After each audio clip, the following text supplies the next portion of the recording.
Zacharie, chapitre 14. Voici, le jour de l'Éternel arrive, et tes dépouilles seront partagées au milieu de toi. Je rassemblerai toutes les nations pour qu'elles attaquent Jérusalem, la ville sera prise, les maisons seront pillées, et les femmes violées. La moitié de la ville ira en captivité, mais le reste du peuple ne sera pas exterminé de la ville. L'Éternel paraîtra, et il combattra ces nations, comme il combat au jour de la bataille. Ses pieds se poseront en ce jour sur la montagne des Oliviers, qui est vis-à-vis de Jérusalem, du côté de l'Orient. La montagne des Oliviers se fendra par le milieu, à l'Orient et à l'Occident, et il se formera une très grande vallée. Une moitié de la montagne reculera vers le septentrion, et une moitié vers le midi. Vous fuirez alors dans la vallée de mes montagnes, car la vallée des montagnes s'étendra jusqu'à Hatsel. Vous fuirez comme vous avez fui devant le tremblement de terre au temps d'Ozias, roi de Juda. Et l'Éternel, mon Dieu, viendra, et tous ses saints avec lui. En ce jour-là, il n'y aura point de lumière. Il y aura du froid et de la glace. Ce sera un jour unique, connu de l'Éternel, et qui ne sera ni jour ni nuit. Mais vers le soir la lumière paraîtra. En ce jour-là, des eaux vives sortiront de Jérusalem, et couleront moitié vers la mer orientale, moitié vers la mer occidentale. Il en sera ainsi été et hiver. L'Éternel sera roi de toute la terre. En ce jour-là, l'Éternel sera le seul Éternel, et son nom sera le seul nom. Tout le pays deviendra comme la plaine, de Géba à Rimmon, au midi de Jérusalem.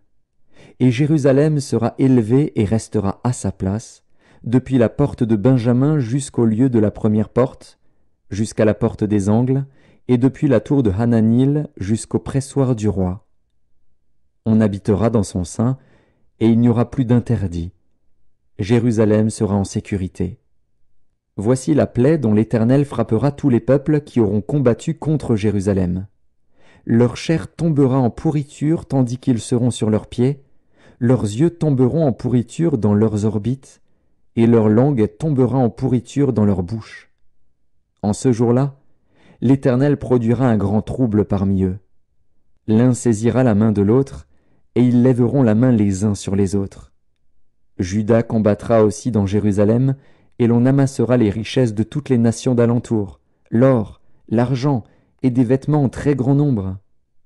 La plaie frappera de même les chevaux, les mulets, les chameaux, les ânes, et toutes les bêtes qui seront dans ces camps. Cette plaie sera semblable à l'autre. Tous ceux qui resteront de toutes les nations venues contre Jérusalem monteront chaque année pour se prosterner devant le roi, l'Éternel des armées, et pour célébrer la fête des tabernacles. S'il y a des familles de la terre qui ne montent pas à Jérusalem pour se prosterner devant le roi, l'Éternel des armées, la pluie ne tombera pas sur elles. Si la famille d'Égypte ne monte pas, si elle ne vient pas, la pluie ne tombera pas sur elle. Elle sera frappée de la plaie dont l'Égypte frappera les nations qui ne monteront pas pour célébrer la fête des tabernacles. Ce sera le châtiment de l'Égypte, le châtiment de toutes les nations qui ne monteront pas pour célébrer la fête des tabernacles. En ce jour-là, il sera écrit sur les clochettes des chevaux « Sainteté à l'Éternel ». Et les chaudières dans la maison de l'Éternel seront comme les coupes devant l'autel. Toute chaudière à Jérusalem et dans Juda sera consacrée à l'Éternel des armées. Tous ceux qui offriront des sacrifices viendront et s'en serviront pour cuire les viandes. Et il n'y aura plus de marchands dans la maison de l'Éternel des armées en ce jour-là.